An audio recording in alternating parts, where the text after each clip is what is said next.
Hello student, welcome to college study Delhi university. So जैसा मैंने promise किया था कि मैं आपको principle of micro economics second के इंपॉर्टेंट क्वेश्चंस लेकर आऊँगी, तो मैं आ गई हूँ इंपॉर्टेंट क्वेश्चंस डिस्कस करने। मैंने यहाँ पे सिर्फ क्वेश्चन ही नहीं, उनके प्रॉपर डिटेल आंसर भी यहाँ पे दिए हैं और मैं इनको आपको एक्सप्लेन भी करूँगी, ताकि आपको ऐसा ना हो कि आप क्वेश्चन देखने के बाद फिर उन्हें सर्च कर रहे हो, आंसर निकाल रहे हो और पढ़ रहे हो और परेशान हो रहे हो। ठीक है। और ये वीडियो आने के बाद मैं इन सारी आंसर की ये जो पीडीएफ है वो टेलीग्राम पे शेयर कर दूंगी। टेलीग्राम चैनल का लिंक आपको डिस्क्रिप्शन बॉक्स में मिल जाएगा, वहां से आप ज्वाइन कर लेना। ठीक है। तो पहला आपका जो क्वेश्चन आएगा ना क्वेश्चन पेपर में, वो होगा right a short note on NE3 या NE4 करके। तो यहाँ पे मैंने कुछ इंपॉर्टेंट टॉपिक्स लिए हैं जिन पे शॉर्ट नोट आते रहे हैं। पहला है डोमिनेंट स्ट्रैटेजी। तो डोमिनेंट स्ट्रैटेजी क्या होती है? डोमिनेंट स्ट्रैटेजी का नाम जैसा है ना वैसे इसका काम है, ये डोमिनेंट करती है। तो ये हर एक प्लेयर को हायर पे ऑफ करती है देन अदर स्ट्रैटेजी, रिगार्डलेस कि दूसरा प्लेयर क्या स्ट्रैटेजी चूज कर रहा है, आपकी स्ट्रैटेजी डोमिनेट करेगी। डोमिनेंट स्ट्रैटेजी बहुत ही इंपॉर्टेंट होती है गेम थ्योरी में, क्योंकि रैशनल प्लेयर हमेशा इसी स्ट्रैटेजी को चूज करता है अगर ये अवेलेबल होती है तो।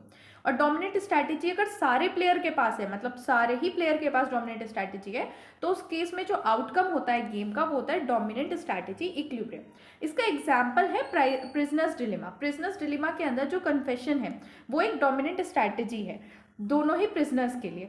मतलब वैसे तो ये है कि दोनों प्रिजनर अगर म्यूचुअली एक दूसरे की बात को समझे तो वो ज्यादा आउटपुट प्रोड्यूस कर सकते हैं। ठीक है, लेकिन स्टिल जो कन्फेशन है वो डोमिनेंट स्ट्रैटेजी होता है। Then next question we have the screening. Screening क्या होती है? तो देखो, स्क्रीनिंग एक प्रोसेस है जहाँ पे मार्केट जो होता है ना वो एसिमेट्रिक इन्फॉर्मेशन होती है मार्केट के अंदर, मतलब इन्फॉर्मेशन प्रॉपर अवेलेबल नहीं होती। तो उस केस में जो अनइन्फॉर्म्ड पार्टी है, मतलब जिसके पास इंफॉर्मेशन नहीं है, वो इन्फॉर्म पार्टी को इंड्यूस करता है कि वो अपनी प्राइवेट इंफॉर्मेशन उसको बता दे थ्रू द चॉइसेस। ठीक है। अब इसकी थ्योरी तो मैंने लिख दी है, बट आपको समझ नहीं आया होगा तो मैं इसे एग्जाम्पल से एक्सप्लेन करती हूँ। देखो, एक इंश्योरेंस कंपनी है। ठीक है। अब ये दो पर्सन है, एक का नाम है चिंटू और एक का नाम है मिंटू। ठीक है। अब इंश्योरेंस कंपनी ने चिंटू को भी दो प्लान दिए और मिंटू को भी दो प्लान दिए। एक के अंदर हाई रिस्क है और एक के अंदर लो रिस्क है। इंश्योरेंस कंपनी ने इन दोनों को दो प्लान दिए, एक लो रिस्क प्लान, एक हाई रिस्क प्लान। अब जो चिंटू है उसने लो रिस्क प्लान ऑब्टेन किया, ठीक है, बट मिंटू ने हाई रिस्क प्लान ऑब्टेन किया। इससे क्या पता चला इंश्योरेंस कंपनी को कि जो चिंटू है वो ज्यादा रिस्क नहीं लेना चाहता, बट जो मिंटू है वो हाई रिस्क लेने को तैयार है। तो उनकी जो प्राइवेट इंफॉर्मेशन थी अब इंश्योरेंस कंपनी को पता चल गई। ठीक है, this is called screening. Then we have the next topic, Nash equilibrium. Nash equilibrium क्या होता है? तो देखो, नैश इक्विलिब्रियम ये एक सिचुएशन होती है जो स्ट्रैटेजिक गेम में राइज होती है। जब क्या होता है कि कोई भी एक प्लेयर अब सिर्फ अपनी सिंगल स्ट्रैटेजी चेंज करने से अपना आउटपुट नहीं बढ़ा सकता। मान लो दो प्लेयर है और एक ने अपनी स्ट्रैटेजी चेंज कर दी और दूसरे ने नहीं की, तो उससे दूसरे पर उसका नुकसान ही होगा, उससे उसका फायदा नहीं हो सकता। That is called Nash equilibrium. और ये नैश इक्विलिब्रियम जो होता है ना वो हमारी जो गेम थ्योरी थी, जो प्रिजनर्स डिलेमा था, उसके अंदर हमने प्रूव किया है। ठीक है, उसके अंदर ये डिफाइन किया गया है कि अगर एक पर्सन अपनी स्ट्रैटेजी चेंज कर लेता है और बाकी के जो प्लेयर्स हैं उनकी स्ट्रैटेजी सेम रहती है, रिमेन द सेम, तो उस केस में उसका जो प्लेयर का बेनिफिट है वो इंक्रीज नहीं होगा, क्योंकि हर एक प्लेयर के पास जो होती है वो बेस्ट रिस्पॉन्स होता है to the strategy chosen by other. Then we have the next topic, that is private good. Private good क्या होता है? तो प्राइवेट गुड एक्सक्लूडेबल और रिवाइवल गुड होते हैं इन अ कंजम्पशन। मतलब एक्सक्लूडेबिलिटी का मतलब क्या है कि जो उसके लिए पैसा पे कर सकता है सिर्फ उसको वो कंज्यूम करने को मिलेंगे। ठीक है। और रिवाइलरी का मतलब क्या होता है कि अगर एक पर्सन उसे कंज्यूम कर रहा है तो दूसरे के लिए उसकी एबिलिटी कम हो जाएगी, जैसे फूड, क्लोथ्स और पर्सनल इलेक्ट्रॉनिक्स। प्राइवेट गुड्स को एफिशिएंटली एलोकेट किया जाता है with the help of price mechanism in a competitive market. ठीक है। Then the next topic is club goods. Club goods क्या होते हैं कि एक्सक्लूडेबल तो होते हैं लेकिन नॉन रिवाइवल होते हैं, मतलब एक सर्टेन पॉइंट तक, लेकिन non revival up to certain point. Excludable का मतलब क्या है कि जो पैसा देगा सिर्फ उसी को एक्सेस मिलेगा, बट एक के कंज्यूम करने से दूसरे के कंजम्पशन पे फर्क नहीं पड़ेगा। ठीक है, जैसे cable television, swimming pool, gym. ठीक है, और ये जो है प्राइवेट और सेमी प्राइवेट इंस्टीट्यूशन के थ्रू प्रोवाइड किए जाते हैं। Then we have the next question, compare equilibrium price determination of oligopoly market with that of the monopoly. और इसी का सेकंड पार्ट है, while having a debate over a market structure, one of the two participants asserted monopolistic face a downward sloping demand curve। अब monopolistic का मतलब क्या, monopoly वगैरह, which limit his control over the market। Do you agree with the statement? Give reason of your answer। तो पहले हम इसका पहला पार्ट देखते हैं, उसके बाद सेकंड का आंसर देखेंगे। तो कंपैरिजन करना है हमें किस तरीके से प्राइस डिटरमाइन किया जाता है, इक्विलिब्रियम प्राइस डिटरमाइन किया जाता है मोनोपोली और ओलिगोपोली के अंदर। तो देखो मोनोपोली में क्या होता है कि सिंगल सेलर होता है जो प्रोड्यूस कर रहा होता है product with no close substitute. Monopolistic face करता है एंटायर, मोनोपोलिस्टिक के अंदर जो एंटायर मार्केट डिमांड कर्व होता है ना वो डाउनवर्ड स्लोपिंग होता है, ठीक है, और मार्जिनल रेवेन्यू कर्व ब्लो होता है द एवरेज रेवेन्यू कर्व। और यहाँ पे मैक्सिमम प्रॉफिट की कंडीशन क्या होती है, जहाँ पे मार्जिनल रेवेन्यू हमारा मार्जिनल कॉस्ट के बराबर हो जाता है, that is profit maximization condition, ठीक है। और क्योंकि मोनोपोलिस्टिक प्राइस मेकर होता है, price is generally high and output lower compare to competitive market. Oligopoly में क्या होता है कि फ्यू लार्ज फर्म होते हैं, हर एक फर्म का जो प्राइस और आउटपुट है वो उनका जो डिसीजन है वो एक दूसरे पे डिपेंड करता है, ठीक है। मोनोपोली के अंदर ऐसा नहीं होता कि मोनोपोली के अंदर जो होता है जैसे सिंगल प्राइस है, सिंगल सेलर है, बट यहाँ पे ऐसा नहीं होता है, यहाँ पे कई सारे सेलर होते हैं। और इसी चक्कर के अंदर यहाँ पे कोई यूनिवर्सली एक्सेप्टेड डिमांड कर्व नहीं है, क्योंकि हर एक फर्म की डिमांड डिपेंड करती है उसके कॉम्पिटिटिव के रिएक्शन पे। और इसीलिए इक्विलिब्रियम प्राइस डिटरमिनेशन मॉडल के थ्रू, मॉडल को यूज करके डिटरमाइन किया जाता है, जैसे kinked demand curve model, Cournot model, Bertrand model, price leadership model, इनकी हेल्प से। और यहाँ पे जो प्राइस होता है ना वो रिजिड होता है, स्पेशली किनिक डिमांड कर्व में। और मार्जिनल कॉस्ट, जहाँ पे मार्जिनल कॉस्ट चेंज होने से प्राइस पे कोई इफेक्ट नहीं पड़ता। अब इसको टेबुलर फॉर्म में भी मैंने रिप्रेजेंट किया है। नंबर ऑफ फर्म एक है, यहाँ पे फ्यू होते हैं, यहाँ पे वेल डिफाइंड डिमांड कर्व है, डाउनवर्ड स्लोपिंग है, यहाँ पे इनडिटर्मिनेंट है। रोल ऑफ रिवाइली, यहाँ पे कोई कॉम्पिटिटर नहीं है, यहाँ पे स्ट्रॉन्ग इंटरडिपेंडेंसी होती है। Equilibrium condition MR is equal to MC है, यहाँ पे मॉडल के ऊपर डिपेंड करती है। यहाँ प्राइस बहुत ही कम रिजिड होते हैं, यहाँ पे रिजिड बहुत ज़्यादा होते हैं। यहाँ पे कंट्रोल ज़्यादा होता है प्राइजेस पे, यहाँ पे लिमिटेड कंट्रोल होता है। देन इसका सेकेंड पार्ट था, उसको देख लेते हैं। Does a downward sloping demand curve limit the monopolistic control. तो देखो हाँ, डाउनवर्ड स्लोपिंग जो है वो लिमिट करता है मोनोपोलिस्टिक के कंट्रोल को। अब कैसे करता है वो सारे हम रीजन देखते हैं। तो सबसे पहला है प्राइस आउटपुट ट्रेड ऑफ। देखो क्योंकि हमारा जो डिमांड कर्व है वो डाउनवर्ड स्लोपिंग है, इसका मतलब क्या है कि अगर प्राइस बढ़ेगा तो हमारे जो कंज्यूमर की डिमांड है, मतलब क्वांटिटी डिमांडेड, वो कम हो जाएगी, और प्राइस अगर कम होगा तो क्वांटिटी डिमांडेड बढ़ जाएगी। तो ऐसा नहीं है कि मोनोपोलिस्टिक अपने हिसाब से कोई भी प्राइस चार्ज कर सकता है, अगर वो हायर प्राइस चार्ज करेगा तो वो कंज्यूमर्स को खो देगा। Then presence of substitution. देखो भले ही क्लोज सब्सटीट्यूट गुड नहीं है, लेकिन डिस्टिंक्ट सब्सटीट्यूट तो एग्जिस्ट करता ही है। अगर मोनोपोलिस्टिक बहुत ज़्यादा प्राइस रेज करेगा, मान लो 5 रुपये के सामान को वो 100 रुपये में बेचने लगे, तो उस केस में अल्टरनेटिव गुड्स पे लोग शिफ्ट हो जाएंगे, जिससे मोनोपोली की पावर को रिस्ट्रिक्ट किया जाता है, ठीक है। Then demand elasticity constant. देखो मोनोपोलिस्टिक वो ऑपरेट करता है elastic portion of demand curve में। इलास्टिक पोर्शन क्या होता है, जहाँ पे प्राइस के घटाने बढ़ाने से डिमांड पे फर्क पड़ता है, ठीक है।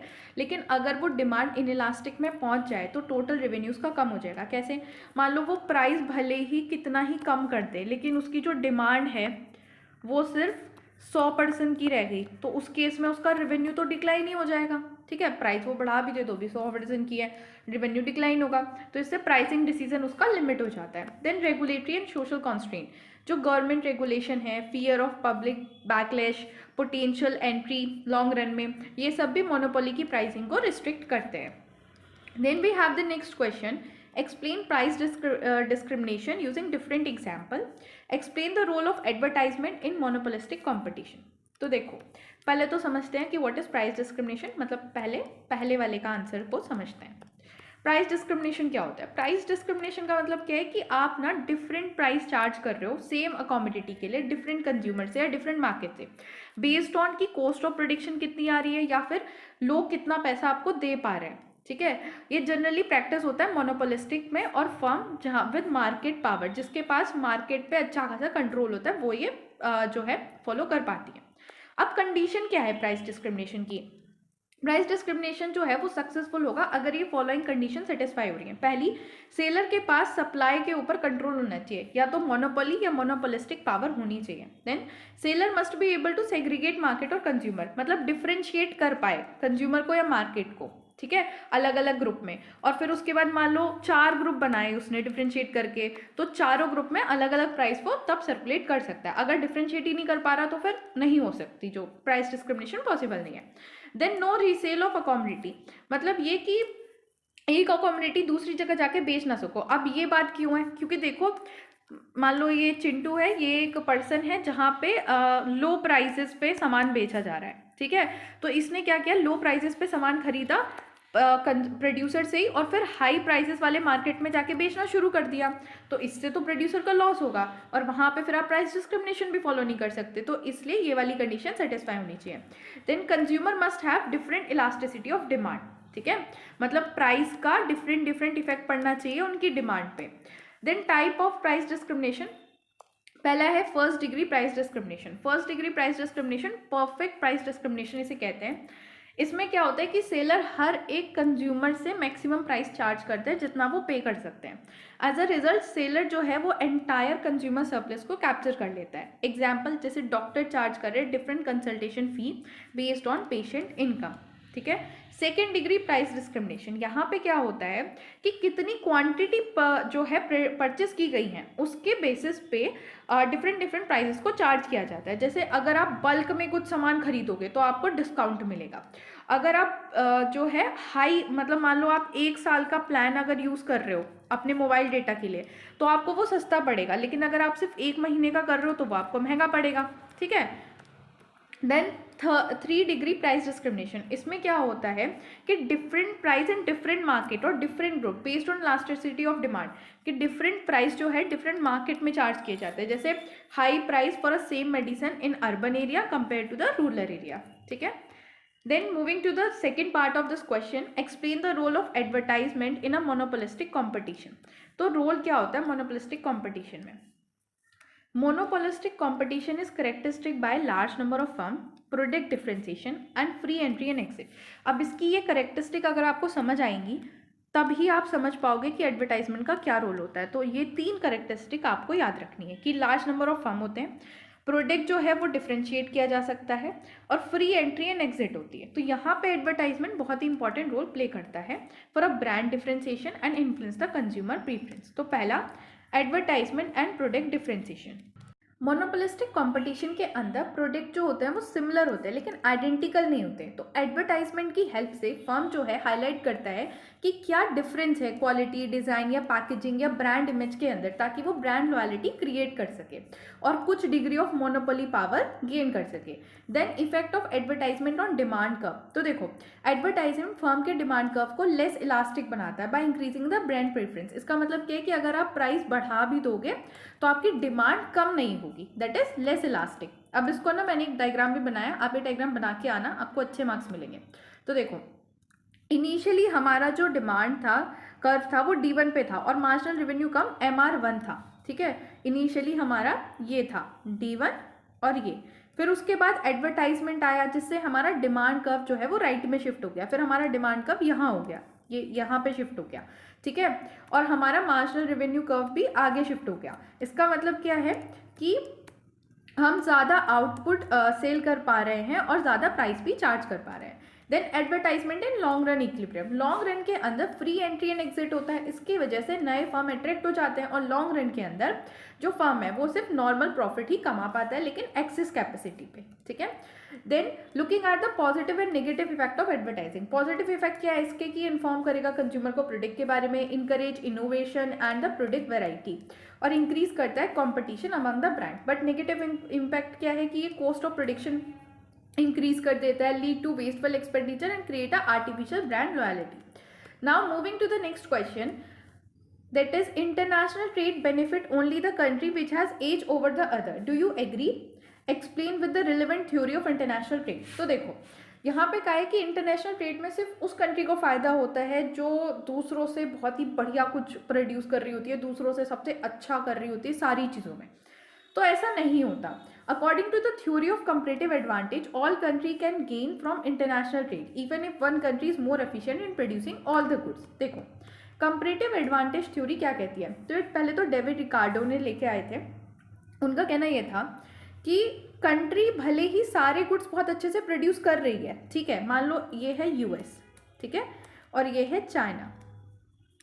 यूएस जो है वो मान लो हम ये मान रहे हैं कि 2 तरीके के गुड्स हैं इकोनॉमी में के अंदर। अभी यूएस जो है वो दोनों तरीके के गुड्स को बहुत ही एफिशिएंटली प्रोड्यूस कर पा रहा है। चाइना जो है वो सिर्फ एक तरीके के किसी गुड्स को एफिशिएंटली प्रोड्यूस कर पा रहा है। तो इनका कहना यह था कि यूएस को सिर्फ, भले ही वो दोनों ही गुड्स चाइना से बेटर तरीके से प्रोड्यूस कर पा रहा है, बट उसे सिर्फ एक ही गुड प्रोड्यूस करना चाहिए जो वो अपने कंपैरेटिव में सबसे अच्छा प्रोड्यूस कर पा रहा है। मान लो जो यूएस है वो एक तो क्लोथ प्रोड्यूस कर रहा है और एक जो है टी प्रोड्यूस कर रहा है, लेकिन क्लोथ वो ज़्यादा बेटर से प्रोड्यूस कर पा रहा है टी के मुकाबले, not with comparison to China but comparison to itself only.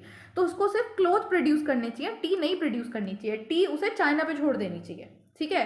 तो यही यहाँ पे मैंने लिखा है कि theory state that country should specialize in a production of good in which it has comparative cost advantage, lower opportunity cost, and import good in which it has comparative disadvantage। मतलब जैसे टी वो ज़्यादा अच्छे से produce नहीं कर पा रहा था यूएस, तो वो चाइना से इम्पोर्ट कर ले।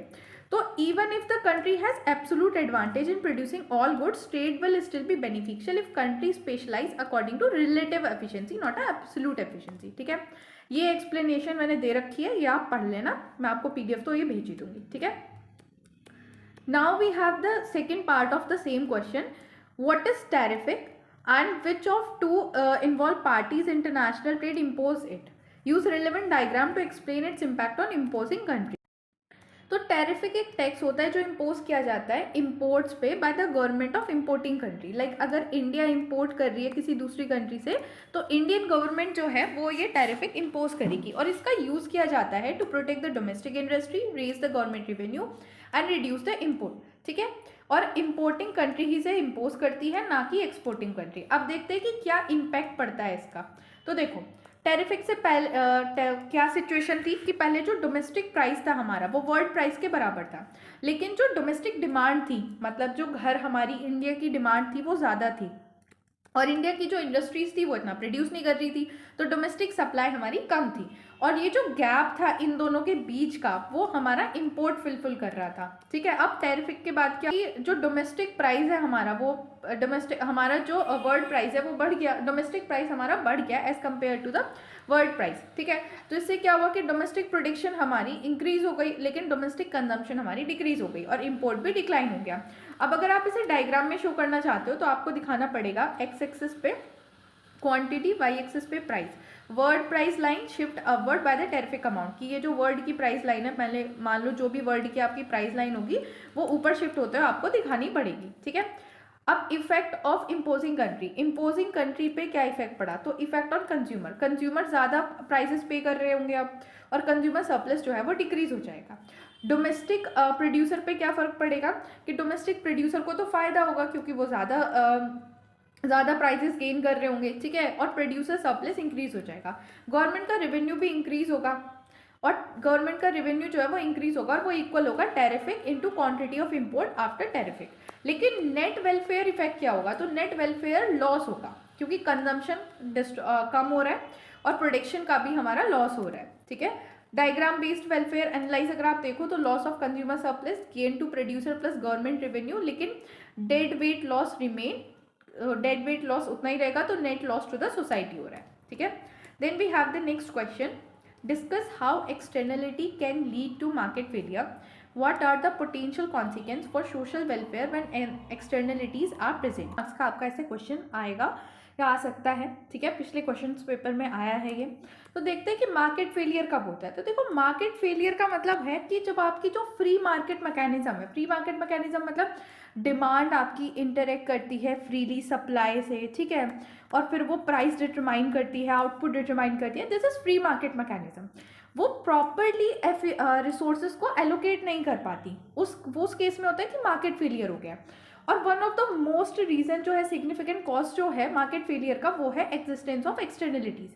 एक्सटर्नलिटीज कब अराइज होती है, कंज्यूमर और प्रोड्यूसर के एक्शन जब थर्ड पार्टी को अफेक्ट करते हैं और वो अफेक्ट जो है वो मार्केट के प्राइस में रिफ्लेक्ट भी नहीं होता, उस केस में एक्सटर्नलिटीज अराइज होती हैं। अब देखो सबसे पहले ना इसे ढंग से समझ लेते हैं कि एक्सटर्नलिटीज का मतलब क्या होता है। तो एक्सटर्नलिटी कब एग्जिस्ट करती है? जब प्रोडक्शन और consumption of good impose a cost और बेनिफिट ऑन अ अदर, जो उसमें डायरेक्टली इन्वॉल्व भी नहीं होते, ठीक है, और उसके लिए उनको कुछ कंपनसेशन भी नहीं दिया जाता, तो उस केस में हम कहते हैं कि एक्सटर्नलिटी एग्जिस्ट करती है। अब एक्सटर्नलिटी पॉजिटिव भी हो सकती है, नेगेटिव भी हो सकती है।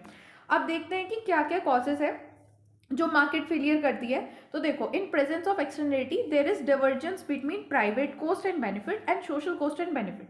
क्या होता है कि जब भी कभी एक्सटर्नलिटीज होती है ना, तो private cost and benefit social cost और बेनिफिट के इक्वल नहीं हो पाता, और इसकी वजह से हमारा जो मार्केट फेलियर है वो होता है।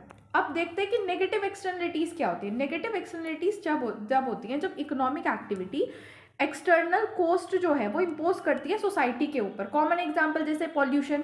अब आप कोई गुड प्रोड्यूस कर रहे हो तो उसमें आप जो एक गुड का जो कॉस्ट है, मान लो आपने 5 रुपये रखी है, उसके अंदर आपने रॉ मटेरियल ले लिया, ठीक है, लेबर ले ली, रॉ मटेरियल हो गया, लेबर हो गई, लेकिन जो पॉल्यूशन आपने क्रिएट करा है, पॉल्यूशन जनरेट करा है इतना, उसकी वजह से जो लोगों पे कॉस्ट आई है वो कॉस्ट आपने ली नहीं ली, जिसकी वजह से क्या है कि आपका प्राइस जो है वो उस चीज़ को रिफ्लेक्ट कर ही नहीं रहा, जो एक्सटर्नलिटीज है, ठीक है।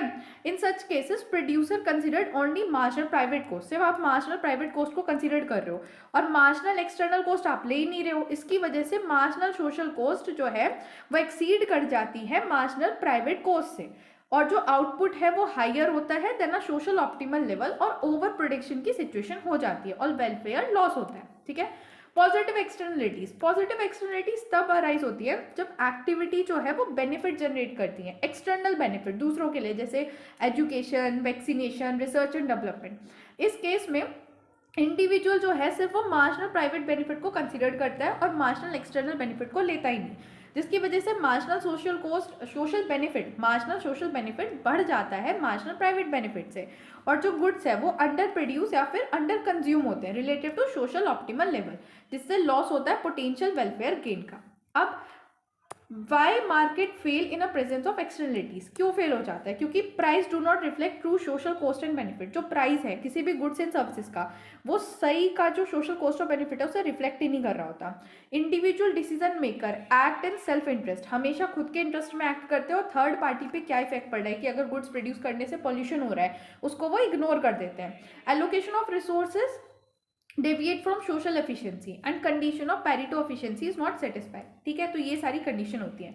अब कॉन्सिक्वेंसेस क्या होते हैं सोशल वेलफेयर पे? जब एक्सटर्नलिटीज अराइज होती है तो सोशल वेलफेयर पे क्या कॉन्सिक्वेंसेस होते हैं? तो सबसे पहले वेलफेयर लॉस। एक्सटर्नलिटी की वजह से डेड वेट लॉस होता है, meaning total social surplus is not maximize. Then misallocation of resources, negative externalities की वजह से ओवर प्रोडक्शन होती है, वाइल पॉजिटिव एक्सटर्नलिटी की वजह से अंडर प्रोडक्शन होती है, और दोनों ही केस में हमारे जो रिसोर्सेज एलोकेशन है वो इनएफिशिएंट होते हैं। Then reduce the economic efficiency, market fail to achieve the Pareto optimality as it is possible to improve social welfare through the corrective measure. Then social inequality, जो affect होते हैं external cost से, often bear a loss without compensation, क्योंकि उन्हें compensation तो मिलता है नहीं, while those creating externality enjoy the private benefit, उनको प्राइवेट बेनिफिट मिल रहा होता है, और सोशल इनइक्वालिटी इससे ज़्यादा बड़ी हो जाती है। Then we have the next question, differentiate between public good and common resources, provide example for common resources and discuss the challenges associated with their management। तो देखो, गुड्स जो है इकोनॉमी में उन्हें क्लासिफाइड किया जाता है on a base of excludibility and revival in a consumption. Public goods and common resources are two important category हैं गुड्स की, और ये डिफर करते हैं सिग्निफिकेंटली अपने इकोनॉमिक करेक्टरिस्टिक और पॉलिसी इंप्लीकेशन के बीच में। अब मैंने यहाँ पे पूरा ना टेबल बना के इन्हें समझाया। तो सबसे पहले एक्सक्लूडिबिलिटी, पब्लिक गुड्स एक्सक्लूडेबल नहीं होते, मतलब अब ऐसा तो है नहीं कि आप अगर पार्क में पैसे नहीं दे रहे हो तो आपको पार्क में एंट्री नहीं मिलेगी, मिल जाएगी। जो पब्लिक गुड्स हैं वो सबके लिए अवेलेबल होते हैं, उनके लिए आपको कुछ ऐसा नहीं है कि जो पर्सन अफोर्ड नहीं कर सकते उनके लिए नहीं अवेलेबल है, सबके लिए अवेलेबल होते हैं। कॉमन रिसोर्सेज भी सबके लिए अवेलेबल होते हैं। रिवाइवल इन कंजम्पशन, ये नॉन रिवाइवल होता है, मतलब एक के यूज़ करने से ख़त्म नहीं होते हैं या दूसरों के कंजम्पशन पे कोई फ़र्क नहीं पड़ेगा, बट ये रिवाइवल होते हैं नेचर में। मतलब अगर एक ने ज़्यादा यूज़ कर लिया तो दूसरे के लिए कम हो जाएंगे, ठीक है। जैसे पानी, पानी का एग्जांपल ले लो, एक ज़्यादा यूज़ कर रहा है तो दूसरे के लिए थोड़ा कम बचेगा, ठीक है। प्राइस थ्रू मार्केट, यहाँ पे मार्केट के थ्रू पॉसिबल नहीं हो पाता, पब्लिक गुड्स का यहाँ पे भी पॉसिबल नहीं है, डिफिकल्ट है बहुत ज़्यादा। Main economic problem, under provision main economic problem है, यहाँ पे ओवर यूज और डिप्लेशन मेन प्रॉब्लम है। देन टिपिकल एग्जाम्पल इसका क्या है, जैसे नेशनल डिफेंस, स्ट्रीट लाइट, यहाँ पे forest, underground water, fisheries. Market outcome क्या है कि फ्री राइडर प्रॉब्लम यहाँ पे ज़्यादा है, यहाँ पे ट्रेजिडी ऑफ कॉमन। अब मीनिंग क्या होता है कॉमन रिसोर्सेज का, वो देखो। कॉमन रिसोर्सेज आर गुड्स जो नॉन एक्सक्लूडेबल बट रिवाइवल होते हैं नेचर में। It mean that while individual can not easily prevent from using them, लेकिन एक पर्सन के यूज़ करने से उसकी जो एबिलिटी है दूसरे के लिए वो कम हो जाती है। As a result common resources are prone to excessive exploitation. Common example क्या है, जैसे forest, fisheries, ground water, grazing land, clean air, ये सब इसके एग्जाम्पल हैं। अब क्या क्या चैलेंजेस हैं for a management of common resources. तो सबसे पहले ट्रेजेडी ऑफ द कॉमन, क्योंकि ये इंडिविजुअल एक्ट जो हर एक जो पर्सन है वो अपने खुद के सेल्फ इंटरेस्ट में काम करता है, ठीक है। तो अब ये जो रिसोर्सेज हैं वो ऐसे नहीं है कि एक्सक्लूडेबल हो, पैसे दे के आपको खरीदना पड़े, फ्री में अवेलेबल है, तो हर कोई ने ओवर यूज करने को तैयार है। ये देख ही नहीं रहा कि कितना नेगेटिव इफेक्ट पड़ेगा इस पे दूसरों के ऊपर, इससे रिसोर्सेज डिप्लेशन हो रहा है, इसे कहते हैं tragedy of the common. Then over exploitation. Open access encourage excessive extraction of resources such as fish or groundwater, resulting in long-term environmental damage. Then free rider problem. Since no one can exclude, user have little incentive to conserve the resources. अब किसी को भी ना exclude नहीं किया जा सकता, कि किसी को मना नहीं की जा सकती कि आप पानी नहीं पियेंगे, ठीक है। तो किसी के पास ना इंसेंटिव ही नहीं है कि वो इन्हें कंजर्व करे, सब सोच रहे हैं फ्री में मिल तो रहा है, यूज करो जितना यूज करना है, ठीक है। कोई इंसेंटिव ही नहीं है कि हम इन्हें कंजर्व करके रखें। Then absence of proper right, lack of clearly defined ownership make it difficult to regulate usage and enforce the sustainable practice. Then high monitoring and enforcement cost, इन्हें मैनेज करना बहुत ज़्यादा मॉनिटरिंग यूसेज होगा और ऐसे rules को enforce करना भी बहुत ही ज़्यादा कॉस्टली पड़ेगा और एडमिनिस्ट्रेटिव कॉम्प्लेक्स प्रॉब्लम भी है। देन इंटर जनरेशनल इनइक्वालिटी, अब आज की जनरेशन अगर ज़्यादा यूज़ कर लेगी तो फ्यूचर जनरेशन के लिए तो कम बचेगा, जिससे सस्टेनेबिलिटी कंसर्न अराइज होता है, ठीक है। Then we have the next question, this is very important question. Suppose the labor is only input used by perfect competitive firm. The firm prediction function is follows. देखो अब यहाँ पे ना एक ये थोड़ा प्रैक्टिकल बेस्ड क्वेश्चन है, calculation based question है, that's why I claim it to be the very very important, क्योंकि ऐसे क्वेश्चन भी आ सकते हैं। लोग क्या करते हैं कि थ्योरी क्वेश्चन पढ़ के चल जाते हैं, दे सपोज कि ऐसे प्रैक्टिकली के थोड़े क्वेश्चन नहीं आएंगे, ठीक है। वैसे तो ये सारे ही क्वेश्चन बहुत इंपॉर्टेंट हैं और आपको ये सारे ही अच्छे से करने हैं। तो देखो यहाँ पे डेज ऑफ लेबर का दे रखा है, यूनिट ऑफ आउटपुट दे रखे हैं पूरा, और लास्ट में कुछ क्वेश्चन यहाँ पे बोले गए हैं। सबसे पहले calculate the marginal product for each addition labour, then each unit of output sell at ₹10। अब हमें value of marginal product of each labour calculate करनी है और ग्राफ बताना है डिमांड कर्व का। तो चलिए शुरू करते हैं।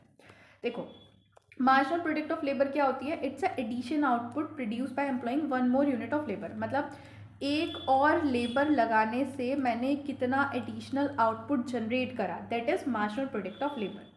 अब हमें यहाँ पे क्वेश्चन में दे रखा था days of labour and total product. Marginal product क्या होता है, marginal product is change in total product, ठीक है।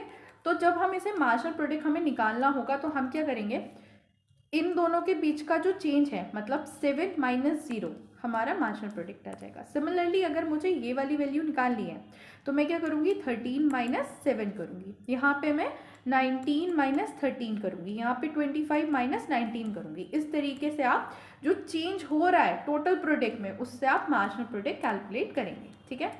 देन आपको एक्सप्लेनेशन मैंने दी है कि देखो मार्जिनल प्रोडक्ट आप देख रहे होगे कि धीरे धीरे डिक्लाइन हो रहा है, it's because law of diminishing marginal return.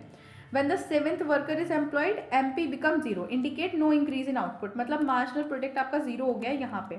इसका मतलब क्या है कि अब इसके आगे आपको कोई भी लेबर एम्प्लॉय नहीं करनी चाहिए, इसके आगे आपका जो मार्जिनल प्रोडक्ट होगा वो नेगेटिव में चला जाएगा और वो आपको कोई भी प्रॉफिट प्रोवाइड नहीं करेगा। देन नेक्स्ट क्वेश्चन था हमारा value of marginal product of labour. तो देखो वैल्यू ऑफ मार्जिनल प्रोडक्ट क्या होती है, जब हम मार्जिनल प्रोडक्ट को मल्टीप्लाई कर देते हैं प्राइस ऑफ आउटपुट से, वो हमारी वैल्यू होती है। और हमें प्राइस ऑफ आउटपुट कितना दे रखा है क्वेश्चन में, 10। तो हम क्या करेंगे, यहाँ पे हमारे जो भी मार्जिनल प्रोडक्ट आए उनको 10 से मल्टीप्लाई करेंगे and we will get the value of output, ठीक है। Then we have the next, that is firm demand curve of labour. तो देखो परफेक्ट कंपटीशन के अंदर अगर फर्म हायर करती है labour up to the point जहाँ पे वैल्यू जो है मार्जिनल प्रोडक्ट की वो वेजेस के बराबर है तो उसे प्रॉफिट होता है, और उसके आगे हायर करती है तो नेगेटिव हो जाता है। तो इस केस में आपको क्या करना है, देखो मैंने यहाँ डायग्राम तो नहीं बताया लेकिन मैंने उसके स्टेप बताए कि आपको कैसे ड्रॉ करना है। तो आपको पहले तो टाइटल लिखना है demand curve for labour. X axis पे आपको लिखोगे यूनिट ऑफ लेबर, ठीक है, मैं यहाँ पे बना देती हूँ, यूनिट ऑफ लेबर आपको लिखना है। वाई एक्सिस पे आपको लिखना है मार्जिनल प्रोडक्ट या फिर वेजेस आप लिख सकते हो।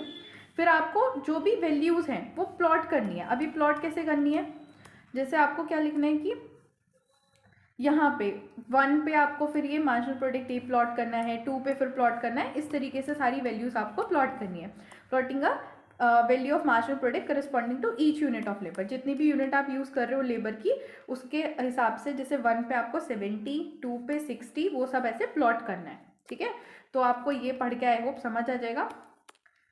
Now we have the next question और the next part of this question. Give two example of event that could shift the supply of labor and demand for labor. Explain why they do. ये जो ऊपर वाला question था ना उसका ये एक सेकंड पार्ट है इसमें, कि कोई भी दो इवेंट ऐसे बताओ जिससे आपकी जो सप्लाई ऑफ लेबर या डिमांड ऑफ लेबर है वो आगे शिफ्ट हो जाए, ठीक है, आगे शिफ्ट हो जाए या पीछे शिफ्ट हो जाए, बस शिफ्ट हो जाए, ये हमें बताना है। तो देखो labour market like other market, labour market दूसरे मार्केट की तरह डिमांड और सप्लाई से गवर्न किया जाता है। Change in factor other than wages, wages जो है यहाँ पे समझ लो प्राइस का काम करता है। तो अगर वेजेस के अलावा किसी और फैक्टर में चेंज आता है तो हमारा जो ये लेबर कर्व है वो आगे पीछे शिफ्ट करेगा, ठीक है। लेबर सप्लाई कर्व है, लेबर डिमांड कर्व हमारा आगे पीछे शिफ्ट करेगा। तो अब देखते हैं कैसे शिफ्ट होगा। तो सबसे पहले देखते हैं कि सप्लाई कैसे शिफ्ट होगा। Increase in working age population. अगर हमारी जो वर्किंग एज पॉपुलेशन है, पॉपुलेशन ग्रोथ की वजह से, माइग्रेशन की वजह से इंक्रीज हो जाती है, इसका मतलब कि number of people willing and able to work at each wage rate वो इंक्रीज हो जाएगा। तो हमारा labour supply curve, labour demand curve, labour supply curve, तो सप्लाई कर्व हमारा आगे शिफ्ट हो जाएगा, ठीक है। तो more labour is available in a market, तो ये हमारा आगे शिफ्ट हो जाएगा। दूसरा रीजन क्या है, change in social attitude and participation rate. मतलब अगर सोशल नॉर्म चेंज हो जाते हैं, कहीं मान लो ऐसी कोई कंट्री है जहाँ पे फीमेल पार्टिसिपेशन नहीं है और फीमेल पार्टिसिपेशन इंक्रीज हो जाता है, तो हमारा फिर से जो हमारा सप्लाई कर्व है वो आगे शिफ्ट हो जाएगा। Then shift in demand curve. Demand curve कैसे शिफ्ट होता है, टेक्नोलॉजिकल एडवांसमेंट। मतलब मान लो कि या तो लेबर सेविंग या लेबर यूजिंग टेक्नोलॉजी आ रही है जिससे लेबर की डिमांड को अफेक्ट हो रहा है। अगर लेबर यूजिंग टेक्नोलॉजी है तो वो क्या करेगी, हमारी जो डिमांड कर्व है, this is our demand curve that's downward sloping, तो इसको ये आगे शिफ्ट कर देगी, ऐसे आगे शिफ्ट कर देगी। लेकिन अगर ये सेविंग टेक्नोलॉजी आ रही है तो ये इसको पीछे शिफ्ट कर देगी, ठीक है, ऐसे होगा। Then change in demand output, increase in demand for firm product raise to the demand for labour. अगर फर्म की जो प्रोडक्ट डिमांड है वो बढ़ जाती है तो भाई अगर प्रोडक्ट ज़्यादा प्रोड्यूस करने तो लेबर भी ज़्यादा एम्प्लॉय करनी पड़ेगी, तो वो क्या करेंगे, डिमांड फॉर लेबर भी इंक्रीज कर देंगे, जिससे लेबर डिमांड कर्व हमारा राइटवर्ड शिफ्ट हो जाएगा। Now we have the next question, compare and contrast adverse selection and more hazard. Provide example of each from the real world scenario particularly in a labor market. तो देखो market जहाँ पे information एसिमेट्रिकली distributed होती है, मतलब एक party transaction ज़्यादा information pause करती है एज कम्पेयर टू अदर, तो यहाँ पे दो इंपॉर्टेंट प्रॉब्लम अराइज होती है, एक तो एडवर्स सिलेक्शन और दूसरा मॉरल हजार्ड, ठीक है। Both lead to inefficient outcome and are specially relevant in a labour market. तो अब हम एक एक को ना डिटेल में समझते हैं। एडवर्स सिलेक्शन वो सिचुएशन होती है जहाँ पे कुछ हिडन इन्फॉर्मेशन होती है और ये कॉन्ट्रैक्ट से पहले होता है, ठीक है। एक पार्टी के पास कुछ प्राइवेट इन्फॉर्मेशन होती है जो दूसरी पार्टी को नहीं पता होती कॉन्ट्रैक्ट से पहले, और इसकी वजह से low quality participant are more likely to enter the market driving the high quality outcome. मतलब जो लो क्वालिटी पार्टिसिपेंट है वो एंटर हो जाते हैं मार्केट में और हाई क्वालिटी निकल जाते हैं। अब इससे क्या होता है कि मान लो बिफोर हायरिंग, इसका एग्जाम्पल, हायरिंग से पहले employ can not fully observe, ठीक है, तो वर्कर की ट्रू स्किल्स, मोटिवेशन, प्रोडक्टिविटी हम जो है नहीं देख सकते। मान लो एक कंपनी है वो अपने लिए लेबर्स हायर कर रही है, तो उस टाइम पे तुम्हें क्या पता कि वर्कर की ट्रू स्किल क्या है, मोटिवेशन, प्रोडक्टिविटी क्या है।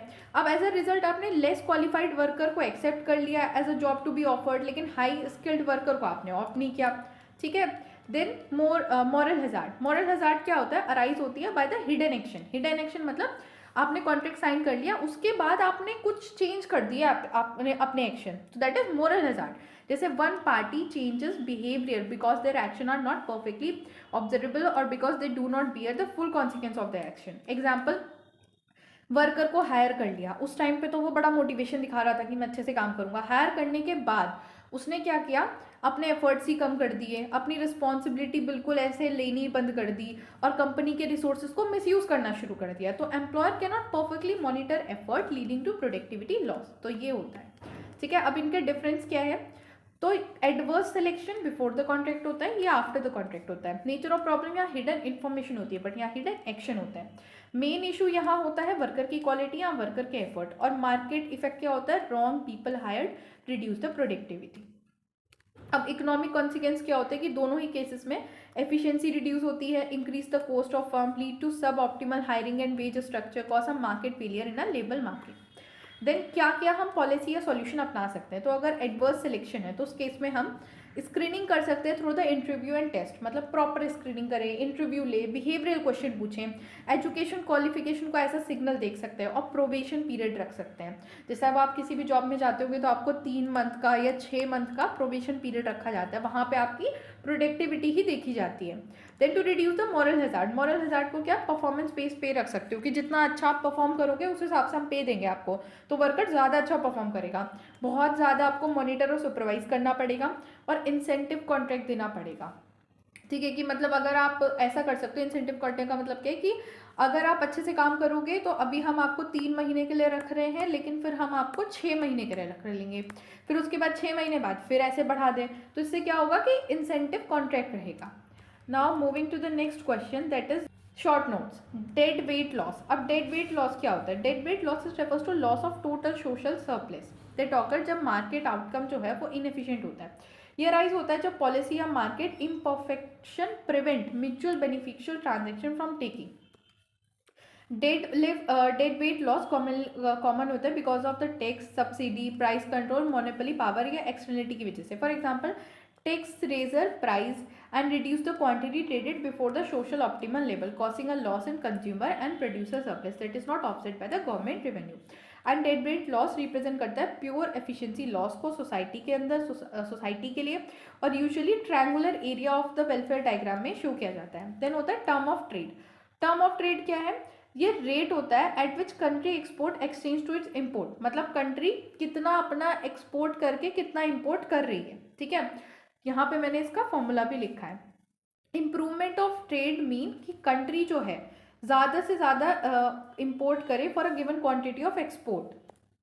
Then we have the next topic that is natural monopoly. अब नेचुरल मोनोपोली क्या होती है, नेचुरल मोनोपोली तब होती है जब एक जो सिंगल फर्म है वो सप्लाई करे एंटायर मार्केट को बहुत ही कम कॉस्ट पे। मान लो 4 फर्म है, ठीक है, ये 4 फर्म है, अब इसमें से ये जो है वो बहुत ही कम कॉस्ट पे जो सारा सामान मार्केट को दे रहा है, मान लो 100 रुपये पे दे रहा है, बाकी सब जो है कोई 200 पे, कोई 300 पे दे रहा है। ठीक है, तो नेचुरल मोनोपोली इस फर्म की होगी, और ये इतने कम पे क्यों दे पा रहा है, क्योंकि इसे इकोनॉमी ऑफ स्केल का फायदा मिल रहा है। अब इकोनॉमी ऑफ स्केल क्या होती है, जब आप ज़्यादा क्वांटिटी में प्रोड्यूस करते हो ना तो आपकी कॉस्ट पर यूनिट कम हो जाती है, और ऐसी इंडस्ट्रीज के केस में जो एवरेज कॉस्ट होती है वो कंटिन्यूसली डिक्रीज हो जाती है जैसे जैसे आउटपुट इंक्रीज होता है, मतलब वही इकोनॉमी ऑफ द स्केल।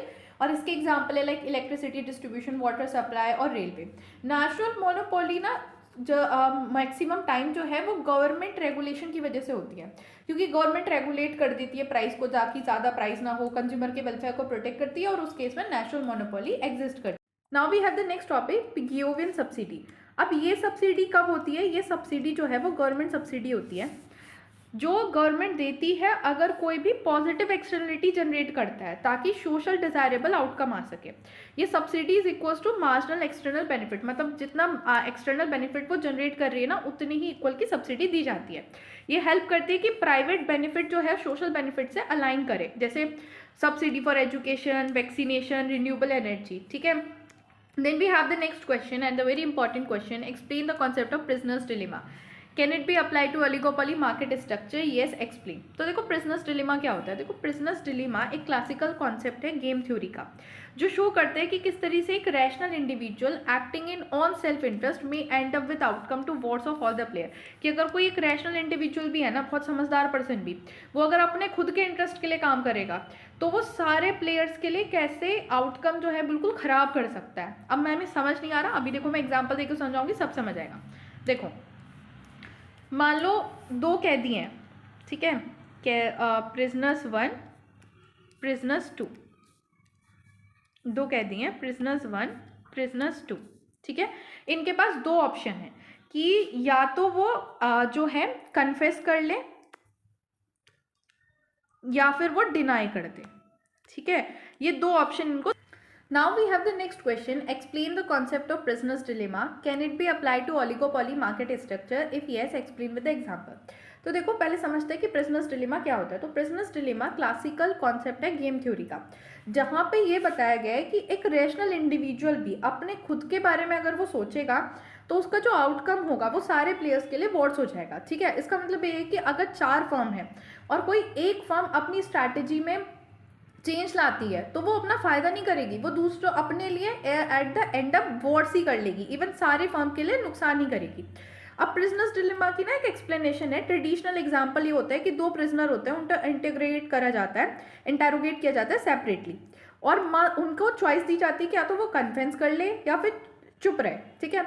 हर एक प्रिजनर्स जो है वो अपना बेस्ट रिस्पॉन्स देने की कोशिश करता है, और उनके लिए बेस्ट रिस्पॉन्स क्या होता है कि कन्फेस कर ले, लेकिन दूसरे की चॉइस तो उसे पता ही नहीं होती, और इसकी वजह से वो दोनों कन्फेस कर लेते हैं और हार्श पनिशमेंट उन्हें मिलता है। अब इसको ना आपको एक मैट्रिक्स बना के आनी है, मैं वो आपको दिखाती हूँ, उसके हिसाब से फिर इसे समझते हैं। देखो ये मैट्रिक्स है, ये आपको बना के आनी है जब भी प्रिजनर्स डिलेमा होगा। तो देखो दो प्रिजनर है, उनको ये बताया गया कि अगर आप कन्फेस कर लोगे, मान लो इसने भी कन्फेस कर लिया और इसने भी कन्फेस कर लिया, यहाँ पे आप प्रिजनर्स 1 अज्यूम कर सकते हो, प्रिजनर्स 2 अज्यूम कर सकते हो। अगर दोनों ही कन्फेस कर लेते हैं तो 3-3 साल का सबको, मतलब टोटल 6 साल की इनको जेल होगी, ठीक है। अगर प्रिजनर 1 तो कन्फेस कर लेता है और प्रिजनर 2 डिनाई कर देता है तो 5 साल की जेल होगी इस वाले पर्सन को, दूसरे वाले पर्सन को, ठीक है। अगर एक कन्फेस कर लेता है और दूसरा डिनाई कर लेता है तो फिर से 5 साल की जेल होगी, ठीक है। लेकिन अगर ये दोनों ही डिनाई कर देते हैं तो सिर्फ 1-1 साल की ही जेल होगी दोनों का। अब आपको देखने में क्या लग रहा होगा कि मैम सबसे बेस्ट आउटकम क्या है, ये है ना, 1-1 साल की जेल होके ख़त्म हो जाएगा। लेकिन जो क्या कहते हैं, जो प्रिजनर्स होंगे वो क्या अचीव करेंगे, वो ये वाला आउटकम अचीव करेंगे, क्योंकि उन्हें लगेगा कि अगर मैं कन्फेस कर लूँगा तो मुझे बख्श दिया जाएगा, दूसरे पर्सन को जो है वो जेल हो जाएगी, मतलब ये वाली कि मैं कन्फेस कर लिया, दूसरे ने डिनाई कर लिया तो मुझे 0 ईयर की जेल, दूसरे को 5 ईयर की जेल, ठीक है। तो वो ये वाला आउटकम के साथ एंड अप कर देंगे, और इसे ही कहते हैं हमारा प्रिजनर्स डिलेमा। और आपको ये वाला जो टैबुलर मैंने बताया कि बना के आना है एग्जाम में। नाउ लेट्स सी कि प्रिजनर्स डिलेमा किस तरीके से ओलिगोपोली मार्केट स्ट्रक्चर में लगता है। तो देखो प्रिजनर्स डिलेमा डायरेक्टली लग सकता है जब कुछ फ्यू फर्म्स होते हैं और वो डोमिनेट करते हैं मार्केट को, और एक दूसरे के डिसीजन पे उनका इफेक्ट होता है। ओलिगोपोली जो है वो दो चॉइस के बीच में उन्हें देखना होता है, या तो वो कोल्यूडिंग कर ले, मतलब सारे के सारे हाई प्राइसेस चार्ज कर ले, या फिर कॉम्पिटिटिंग कर ले, मतलब प्राइस कटिंग कर ले। अब एग्जाम्पल से समझो कि मान लो दो फर्म है ओलिगोपोली के अंदर, उन्होंने ये सोचा कि या तो हम हाई प्राइस मेंटेन करेंगे या कट प्राइस करेंगे। अगर दोनों ही फर्म हाई प्राइस मेंटेन करते हैं तो दोनों ही हायर प्रॉफिट अचीव करेंगे, लेकिन अगर एक फर्म प्राइस कट करता है तो दूसरा बंदा भी अपने हाई प्राइसेस में थोड़ी कटिंग कर देगा ताकि वो उसके साथ कॉम्पिटिट कर सके। अब फिर वो दूसरा वाला जो, मतलब जो पहला वाला था, वो फिर से थोड़ा कम कट करेगा प्राइस, दूसरा वाला फिर कट करेगा। ऐसे क्या होगा कि उन दोनों को लॉस हो जाएगा और लो प्रॉफिट के साथ वो एंड अप करेंगे। This is called Nash equilibrium, ठीक है। Now moving to the next question. Suppose that a government propose, ये बहुत इंपॉर्टेंट क्वेश्चन है और ये आपको बताते हैं कि किस तरीके से कॉन्सेप्ट बेस्ड क्वेश्चन आएंगे। Suppose the government propose a new law aim to reduce the health care cost, all citizen are required to eat 1 apple a day, ठीक है। गवर्नमेंट लॉ आया है कि सबको ना हर दिन 1 सेब खाना है। अब इससे क्या फ़र्क पड़ेगा डिमांड पे और इक्विलिब्रियम प्राइस ऑफ एप्पल पे, वो हमें बताना है। इसके अलावा हमें बताना है कि how would the law affect marginal product, and value of marginal product of apple picker, and how would the law affect demand and equilibrium of ways for a apple picker. और ये पूरा 18 मार्क्स का आपका question PYQs में आया है। तो पहले तो समझते हैं कि डिमांड एंड इक्विलिब्रियम प्राइस पे क्या फर्क पड़ेगा। देखो, law mandate every citizen to eat apple daily, जिससे क्या होगा कि डिमांड जो एप्पल की वो बहुत ज़्यादा बढ़ जाएगी। अब एप्पल क्योंकि कंपलसरी आइटम ऑफ कंजम्पशन हो गया है, तो डिमांड कब हमारा राइट में शिफ्ट हो जाएगा।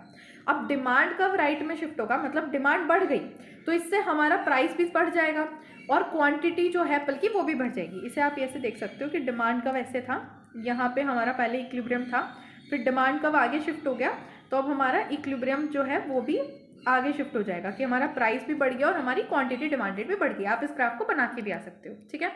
अब लॉन्ग रन में क्या हुआ कि हायर प्राइसेस की वजह से जो प्रोड्यूसर है उसको भी लगा कि भाई इतने प्राइसेस के जब एप्पल जा रहे हैं तो मैं संतरे क्यों प्रोड्यूस करूं, मैं भी एप्पल प्रोड्यूस करूंगा, ठीक है, पाइनएप्पल भी क्यों प्रोड्यूस करूं, सिर्फ एप्पल प्रोड्यूस करूंगा। तो नए नए प्रोड्यूसर मार्केट में एंटर हो जाएंगे और जिसकी वजह से सप्लाई जो है वो बैलेंस हो जाएगी डिमांड से और प्राइस हमारा मॉडरेट हो जाएगा, ठीक है।